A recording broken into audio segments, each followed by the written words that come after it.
अस्सलाम वालेकुम dear students, कैसे हैं आप सब लोग। उम्मीद है आप सब ठीक होंगे। स्टूडेंट्स, हम आज के लेक्चर में टेस्टिंग की कुछ टाइप्स देखेंगे। हमारे पास टेस्टिंग की डिफरेंट टाइप्स आती हैं। एक तो हमने वाइट बॉक्स टेस्टिंग और ब्लैक बॉक्स टेस्टिंग तो हम लोगों ने देख ली है, लेकिन हमारे पास फर्दर भी टेस्टिंग की टाइप्स आती हैं। हम उन टाइप्स को जस्ट उनका गो थ्रू उनका कॉन्सेप्ट लेंगे, उनके इतने डिटेल में नहीं जाएंगे। वाइट बॉक्स टेस्टिंग और ब्लैक बॉक्स टेस्टिंग तो हमने देखी थी ना कि हम कैसे कर सकते हैं, उनकी क्या फर्दर टेक्निक्स हैं। एक एक टेक्निक को हमने अप्लाई करके देखा था, लेकिन इन टेक्निक्स को हम अप्लाई करके नहीं देखेंगे। इनको जस्ट हम ऊपर से इनका ओवरऑल ओवरव्यू लेंगे, ठीक है। सो स्टार्ट करते हैं आज का लेक्चर। तो स्टूडेंट्स, हमारे पास जो हायरार्की है टेस्टिंग की वो इस तरीके से कि हमारे पास जो है एडहॉक आती है, ठीक है, प्रोग्राम टेस्टिंग आती है, सही है। और हम लोगों के पास क्या होता है कि इसके अंदर सिस्टम टेस्टिंग आ जाती है, और हमारे पास इसके अंदर आ जाता है एक्सेप्टेंस टेस्टिंग, ठीक है। एडहॉक क्या होती है, जो प्लान्ड होती है, ठीक है, जो प्लान की होती है हमने एक्टिविटी एक प्लान के थ्रू, ठीक है, एक टेक्निक के थ्रू हम लोग एडहॉक टेस्टिंग करते हैं। प्रोग्राम टेस्टिंग, प्रोग्राम्स की इसके अंदर आ जाती है यूनिट टेस्टिंग और इंटीग्रेशन टेस्टिंग। यूनिट टेस्टिंग में ब्लैक बॉक्स टेस्टिंग आती है, जो हमने सारी इसमें देख ली है, ठीक है। व्हाइट बॉक्स टेस्टिंग भी इसी के अंदर आती है, यूनिट टेस्टिंग के अंदर। व्हाइट बॉक्स भी टेस्टिंग हम लोगों ने देख लिया। प्रोग्राम टेस्टिंग के अंदर आती है इंटीग्रेशन टेस्टिंग। तो जिसके अंदर top down, bottom up, big bang और सैंडविच, इसके अंदर टॉप डाउन और बॉटम अप जो टेस्टिंग है वो इंशाल्लाह हम आगे देखते हैं कि वो उसको क्या क्या कहते हैं, टॉप डाउन और बॉटम अप क्या मीनिंग्स है टेस्टिंग के। और सिस्टम टेस्टिंग, सिस्टम टेस्टिंग के अंदर हमारे जो non functional requirements like performance, reliability, availability, security, ये सारी चीजें चेकआउट होती हैं, इस सिस्टम की टेस्टिंग में आ जाती है, क्योंकि सिस्टम की फंक्शनैलिटी चेक करनी होती है हम लोगों ने। और फिर हमारे पास आ जाती है एक्सेप्टेंस टेस्टिंग, जिसके अंदर बेंचमार्क, पायलट, अल्फा, ये बीटा, ये सारी इसके अंदर टाइप्स आ जाती हैं, ठीक है। तो आज का जो लेक्चर है वो हम स्टार्ट करते हैं। ओके, तो हमारे पास सबसे पहले आती है यूनिट टेस्टिंग। तो यूनिट टेस्टिंग क्या होती है? यूनिट टेस्टिंग हम लोग जो है ना, एक स्मॉलेस्ट जो हम पीस ऑफ सॉफ्टवेयर या पीस ऑफ कोड पे करते हैं ना, छोटे से कोड को लेके, एक छोटे से मॉड्यूल के कोड को लेके जो हम टेस्ट करते हैं ना, उसको हम कहते हैं यूनिट टेस्टिंग, ठीक है। एक यूनिट की टेस्ट, ठीक है, एक यूनिट का टेस्ट, ठीक है। एक स्मॉलेस्ट पीस ऑफ कोड को, ठीक है, स्मॉलेस्ट पीस ऑफ सॉफ्टवेयर जो भी कह लें आप लोग, उसको लेके हम लोग उसका टेस्ट करते हैं, उसको हम कहते हैं यूनिट टेस्टिंग, ठीक है।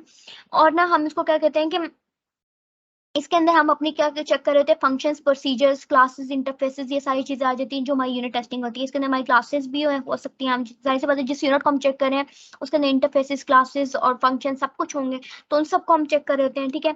उसके बाद क्या होता है कि ये जो होती है यूनिट टेस्टिंग जो होती है, ये नॉर्मली जो है ये प्रोग्रामर्स करते हैं, ठीक है। जिन प्रोग्रामर्स ने कोड लिखा है ये वही करेंगे टेस्ट, ठीक है, क्योंकि उन्होंने लिखा है, उनको पता है उन्होंने किस तरीके से पीस ऑफ कोड प्रोग्राम लिखा है, तो वो यूजुअली उनसे वो लोग करते हैं, ठीक है। और उसके बाद जब ये कोडिंग कर लेते हैं, जब ये कोडिंग डन हो जाती है, यूनिट टेस्टिंग हो जाती है, ठीक है। जब हमारा कोडिंग हो जाती है, जब यूनिट टेस्टिंग से पहले जब हम कोड लिख लेते हैं, तो फिर हम टेस्ट केसेस लिखते हैं। टेस्ट केसेस पे हम यूनिट टेस्टिंग के उसको सामने रख के जब हम यूनिट टेस्ट कर लेंगे, तो उसके बाद उसके हम टेस्ट केसेस बनाएंगे, जो हमें प्रीवियस देखे हैं टेस्ट केसेस हम कैसे बना सकते हैं, ठीक है। तो तो इसमें क्या होता है कि जो यूनिट टेस्टिंग का एक डिसएडवांटेज ये भी है कि टेस्ट केसेस जो होते हैं ना, वो प्रोग्रामर्स के लिए और उनकी जो प्रोग्राम्स इम्प्लीमेंट कर रहे होते हैं, प्रोग्रामर जो होते हैं उनके लिए ज़्यादा सूटेबल होता है, ठीक है। तो मतलब ज़्यादा दूसरे जो नॉन प्रोग्रामर्स हैं उनके लिए ये ज़्यादा सूटेबल नहीं होता यूनिट टेस्टिंग, ठीक है। और यूनिट टेस्टिंग यही होती है कि हम लोग जो स्मॉलेस्ट पीस ऑफ कोड पे, स्मॉलेस्ट सॉफ्टवेयर के पार्ट पे जो हम करते हैं उसको हम कहते हैं unit testing. I hope so कि यूनिट टेस्टिंग का जो कॉन्सेप्ट आप लोगों को क्लियर हो गया होगा। ये देखिए साइड पे आप लोगों को क्लासेस नजर आ रही है, इंटरफेस नजर आ रही है। इसी तरीके से ये कि इसके अंदर हम लोगों ने इस पार्ट को, छोटे से पार्ट को लेके यूनिट टेस्ट किया जाता है, ठीक है। तो आगे चलते हैं। यूनिट टेस्टिंग है कि जो हमारे जो प्रोग्रामर्स के आईडी, मतलब प्रोग्रामर्स के मतलब पॉइंट ऑफ व्यू से, कि प्रोग्रामर्स इसको करते हैं यूनिट टेस्टिंग को, ठीक है। यूनिट टेस्टिंग और हर टेस्टिंग हम क्यों करते हैं? ताकि हम डिफेक्ट्स को, बग्स को निकाल सकें, ठीक है, एरर्स फाइंड आउट कर सकें, ठीक है। और इसके अंदर ये होता है कि जैसे अब हम इसकी एक एग्जांपल लें, तो हम इसकी एग्जांपल ये ले सकते हैं कि जैसे हम चेक करें कि एक हमारा यूनिट टेस्ट है, हम प्रोग्राम को, जैसे एटीएम का हम वैलिडेट पिन को चेक करें, वो एक यूनिट है, ठीक है। वैलिडेट पिन के अंदर क्या क्या चीज़ आ जाती है कि उसको अपना जो पिन कोड है वो सही डाले, ठीक है। उसके बाद जो एटीएम का सारा प्रोसीजर होता है, ठीक है, जो जो रिक्वायरमेंट्स होती हैं वो सही डाले, तो उसको जो चेक करें, उसको जो टेस्ट करें, उसको हम कह सकते हैं यूनिट टेस्टिंग, ठीक है। एटीएम की एग्जांपल को लेके जो एटीएम का पूरा वैलिडेट पिन का जो पूरा प्रोसीजर है, जो पूरा प्रोसेस है, ठीक है, जब हम पिन वैलिडेट हो जाती है तो हम फर्दर उसमें परस्यू कर जाते हैं, सिस्टम के अंदर चले जाते हैं। तो अगर वैलिडेट ना हो तो वो भी हमें इन वैलिडेट नहीं होता तो फिर हमें इनवैलिडेशन वो सब कुछ रिसीव हो जाती है। तो यूनिट टेस्टिंग इस पे होती है, ठीक है, स्मॉलेस्ट पीस ऑफ कोड पे। हम वैलिडेट पिन ना लें, हम वैलिडेट पासवर्ड कर लें, या हम ईमेल वैलिडेट कर लें, कुछ इस तरीके से फर्दर कोई और चीजों में चले जाए तो उसमें ये छोटा सा पीस ऑफ कोड पे होती है। ठीक है, तो आगे चलते हैं। अगली हमारे पास होती है इंटीग्रेशन टेस्टिंग। इंटीग्रेशन टेस्टिंग हमारे पास इसके अंदर फर्दर जो है वो दो है, बॉटम अप इंटीग्रेशन टेस्टिंग कहते हैं और टॉप डाउन इंटीग्रेशन। ठीक है, अब ये जो है इसको हम क्यों करते हैं इंटीग्रेशन टेस्टिंग को, ताकि हम टेस्ट कर सकें कि जो हमारे सिस्टम के जो यूनिट्स हैं, जो हमारे यूनिट्स हैं, जो ये तो अभी हमने एक यूनिट की बात की थी कि हम छोटे से यूनिट पे करते हैं। जब हमारे मल्टीपल यूनिट्स हैं, सिस्टम के मल्टीपल होते हैं ऑब्वियसली, तो हम उनके इंटरेक्शन वो आपस में सही इंटरेक्ट करें, सिस्टम जो यूनिट्स हैं आपस में, सिस्टम के जो यूनिट्स हैं, तो उसके लिए हम करते हैं इंटीग्रेशन टेस्टिंग से। ठीक है, उसके बाद क्या होता है कि हमारे जो सिस्टम होता है वो बनाया जाता है। ठीक है, जो हमारे पहले से एग्जिस्ट करी होती है लाइब्रेरीज, उन लाइब्रेरीज को ही सामने रख के, उन लाइब्रेरीज को यूज करके, ठीक है, एग्जिस्टिंग लाइब्रेरीज को उनको यूज करके, उनको मर्ज करके हम एक सिस्टम बिल्ड करते हैं इंटीग्रेशन टेस्टिंग के अंदर। ठीक है, अब जो हमारे मॉड्यूल्स कोड किए होते हैं या यूनिट्स जो कोड होते हैं वो डिफरेंट पीपल्स ने कोड किए हैं। ठीक है, ऐसा नहीं है कि सारा पूरे सिस्टम का कोड एक ही प्रोग्रामर ने लिख दिया, ऐसा नहीं है, डिफरेंट मल्टीपल प्रोग्रामर्स उसको कोड को लिखते हैं। ठीक है, मॉड्यूल्स को डिफरेंट प्रोग्रामर्स ने कोड किया होता है।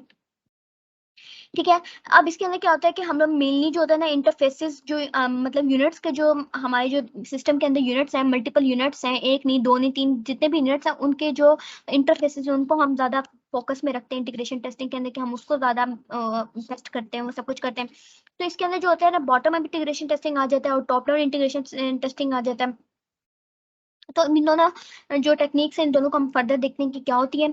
अब बॉटम अप इंटीग्रेशन टेस्टिंग क्या होती है? बॉटम अप इंटीग्रेशन टेस्टिंग ये होती है कि जो हमारे जो लोएस्ट होते हैं ना, मतलब हम क्या करते हैं कि ऊपर से नीचे आते हैं। ठीक है, बॉटम बॉटम मतलब ऊपर ऊपर, बॉटम बॉटम से अप। ठीक है, मतलब बॉटम नीचे से ऊपर ऊपर हम लोग जाते हैं। ठीक है, अब हम क्या करते हैं कि जो हमारे जो हमारे लोएस्ट कंपोनेंट होते हैं ना कोड के, ठीक है, हम उनसे स्टार्ट करते हैं लोएस्ट कंपोनेंट। ठीक है, लाइक जैसे हम ये देखें ये देखें मॉड्यूल 4, मॉड्यूल 5, मॉड्यूल 6, ये छोटे छोटे हमारे कोड्स हैं, कोड के मॉड्यूल्स के पार्ट हैं, यूनिट्स कह सकते हैं हम। छोटे सिस्टम के जो हमारे छोटे यूनिट्स हैं उनसे हम स्टार्ट करते करते ऊपर जाते हैं, एक पूरी हायरार्की को फॉलो करते हुए हम ऊपर जाते हैं। ठीक है, बॉटम अप का क्या मतलब होता है कि बॉटम नीचे से हम ऊपर जाते हैं, हम छोटे छोटे जो सिस्टम के कोड के पार्ट हैं, छोटे छोटे पार्ट से उनसे स्टार्ट लेके हम ऊपर अप जाते हैं, टॉप पे जाते हैं। ठीक है, फिर हम फाइनल एक मॉड्यूल को चेकआउट करते हैं। ठीक है, जो हमारा सबसे टॉप पे जो हमारा आता है, ठीक है, जो हमारा मॉड्यूल आ जाता है, यूनिट जो भी आप लोग कह रहे हैं,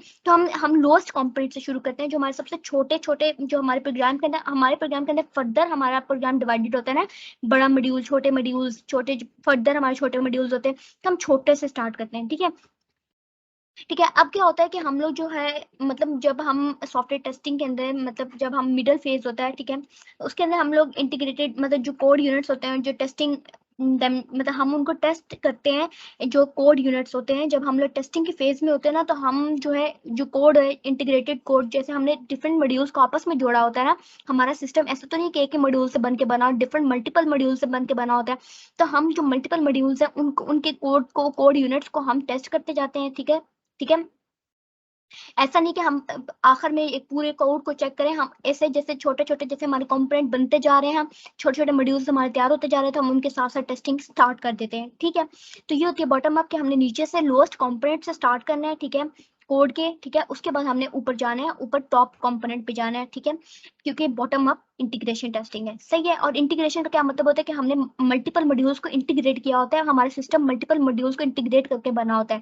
ठीक है, तो उसमें छोटे कंपोनेंट्स भी आ जाते हैं, बड़े कंपोनेंट्स भी आते हैं, तो हमें छोटे कंपोनेंट्स को भी चेक करना होता है और बड़े कंपोनेंट्स को भी चेक करना होता है। ठीक है, तो अगली आ जाती है टॉप डाउन इंटीग्रेशन, मतलब कि अब हमें ऊपर से टॉप जो हमारे कंपोनेंट्स हैं उनको चेक करते करते हम नीचे लोएस्ट कंपोनेंट्स पे जाने, टेस्ट करते करते। ठीक है, कोड यूनिट को चेक करते करते। इससे तो आप लोगों को क्लियर होगा कि टॉप डाउन का क्या इंटीग्रेशन टेस्टिंग का है। अब जैसे टॉप से हमने बड़े कंपोनेंट को छोटे कंपोनेंट से जोड़ा, पिछले में ये था कि छोटे कंपोनेंट्स को हम मतलब इससे इंटीग्रेट करते करते टॉप पे जाते हैं। ठीक है, इस तरीके से हम बड़े कंपोनेंट को इस तरह छोटे छोटे की तरफ आते हैं, नीचे की तरफ आते हैं, हायरार्की के अंदर आते हैं हम लोग। ठीक है, अब हमने टू और मोर मॉड्यूल्स को हमने मतलब टॉप से डाउन, मतलब हम लोगों ने उसको इंटीग्रेट किया हुआ है। ठीक है, उसके बाद हम लोगों ने क्या करना होता है कि हम जो हाई लेवल मॉड्यूल्स होते हैं, जो हमारे टॉप पे मॉड्यूल्स होते हैं, उनको हमने सबसे पहले टेस्ट करना होता है, फिर हमने नीचे लो लेवल मॉड्यूल्स पे आना होता है, क्योंकि ये टॉप डाउन इंटीग्रेशन टेस्टिंग है। ठीक है, ठीक है। अब इसमें ये था कि हम लोग लोएस्ट जो हमारे मॉड्यूल्स थे, लोएस्ट जो हमारा कंपोनेंट्स हैं, हम उनको टेस्ट करते करते ऊपर हम हाई लेवल मॉड्यूल पे जा रहे थे। अब हमने हाई लेवल मॉड्यूल से स्टार्ट करना है और नीचे लोएस्ट मॉड्यूल पे जाना है। हाई लेवल जो हमारे कंपोनेंट कोड है उस पर हमने पहले स्टार्ट कर देनी टेस्टिंग, फिर हमने नीचे आना है। तो ये होता है टॉप डाउन इंटीग्रेशन टेस्टिंग का कॉन्सेप्ट, और ये था बॉटम अप इंटीग्रेशन का टेस्टिंग का कॉन्सेप्ट। आई होप सो कि दोनों के जो कॉन्सेप्ट है वो आप लोगों को समझ आ गए होंगे। तो अब हमारी सिस्टम टेस्टिंग आ जाती है। सिस्टम टेस्टिंग हम लोग किस पे करते हैं, सिस्टम पे, वही जो मैंने आप लोगों के बात की कि सिस्टम टेस्टिंग के अंदर हमारी जो non functional performance, eligibility, portability, तो ये सारी स्टेबिलिटी, ये सारी जो चीज़ें आती हैं जो हमारी नॉन फंक्शनल रिक्वायरमेंट्स में आ जाती हैं, ये सारी हमारे सिस्टम के अंदर आ जाती हैं। तो हम सिस्टम टेस्टिंग करते हैं। सबसे पहले हमारी देखें यूनिट टेस्टिंग होती है। पहले हमने एक एक यूनिट को कंप्लीट टेस्ट करना है, फिर जब हमने यूनिट्स को या मॉड्यूल्स को आपस में इंटीग्रेट कर देना है, तो फिर हम सबसे पहले बॉटम अप इंटीग्रेशन स्टार्ट करते हैं, फिर हम टॉप डाउन इंटीग्रेशन पे जाते हैं। ठीक है। उसके बाद हमारी सिस्टम टेस्टिंग आ जाती है जिसमें हमने ये सारी फंक्शनैलिटीज चेक करनी है तो अपने सिस्टम की। ठीक है। अब जो है जिसके अंदर हमारे ओवरऑल जो हमारे सिस्टम के ऑपरेशंस हैं, ठीक है, पूरे हम कस्टमर के पर्सपेक्टिव से चेक करते हैं, क्योंकि हमारी नॉन फंक्शनल रिक्वायरमेंट्स कस्टमर के पर्सपेक्टिव से होती हैं। क्या उसके अंदर फंक्शनैलिटी अच्छी है, यूजेबिलिटी अच्छी है, ये सारी चीज़ें हमारी प्राइमरी कंसर्न्स होते हैं। ठीक है। हमारा सॉफ्टवेयर सही वर्क कर रहा है या नहीं कर रहा। ठीक है। अगर स्पेसिफिक एनवायरनमेंट को लेके देखें तो उसमें सही वर्क कर रहा है, तो ये सारी सिस्टम टेस्टिंग के अंदर आ जाती है। सिस्टम टेस्टिंग ये जो मैंने दिखाया था आप लोगों को, ये देखें यहाँ पे सिस्टम टेस्टिंग के हमारे फंक्शन, प्रॉपर्टीज, ये सारी परफॉर्मेंस, एलिबिलिटी, अवेलेबिलिटी, सारी चीजें इसके अंदर प्रॉपर्टीज आ जाती हैं। तो हम सबको चेक करते हुए सिस्टम टेस्टिंग करते हैं। सिस्टम से तो आप लोगों को माइंड में रहेगा कि हमने सिस्टम की क्या क्या चीजों को टेस्ट करना होता है। ठीक है।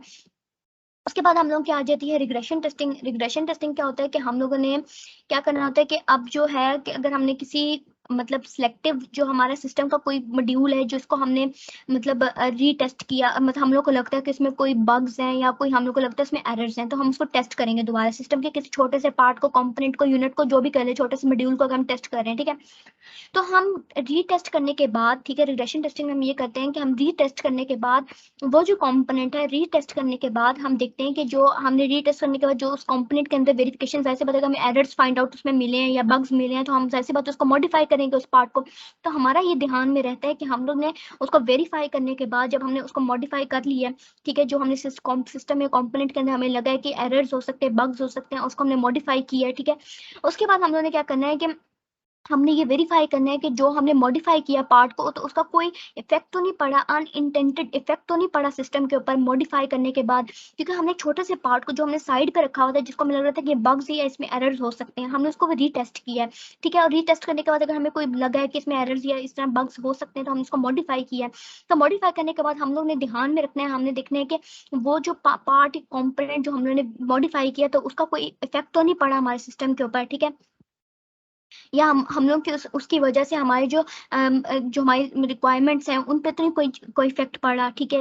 उसके साथ तो नहीं कोई हमारा कोई क्लैश आ रहा। तो इन सारी चीज़ों को हम चेक करते हैं रिग्रेशन टेस्टिंग में। रिग्रेशन टेस्टिंग आपने दिमाग में रखना है कि हमने जिस पार्ट को, सिलेक्टिव पार्ट को हमने रीटेस्ट किया है सिस्टम के, ठीक है, उसको हमने वेरीफाई करना है कि अगर मॉडिफिकेशन के बाद वो दोबारा सिस्टम के साथ दोबारा वही वैसे नॉर्मल हो रहा है या उसका कोई इफेक्ट पड़ा है हमारे सिस्टम पे। तो ये चीज़ होती है रिग्रेशन टेस्टिंग। तो इसके बाद आगे फर्दर और भी टेस्टिंग की टाइप्स हैं, वो इंशाल्लाह नेक्स्ट वीडियो में आएंगी। टेस्टिंग की तकरीबन बहुत सारी टाइप्स हैं, तो एक ही वीडियो में डालती तो वीडियो लंबी हो जाती, तो मैं वीडियो लंबी करना नहीं चाहती थी। तो ये सारी थोड़ी सी टेस्टिंग की टाइप्स हैं। होप से ये जो टेस्टिंग की जो टाइप्स हैं आप लोगों को क्लियर होगी होंगी, लेकिन अगर फिर भी इनमें कुछ समझ नहीं आए तो आप लोग मुझसे कमेंट बॉक्स में पूछ लीजिएगा। इंशाल्लाह जो टेस्टिंग की टाइप्स हैं वो इंशाल्लाह नेक्स्ट वीडियो में आएंगी।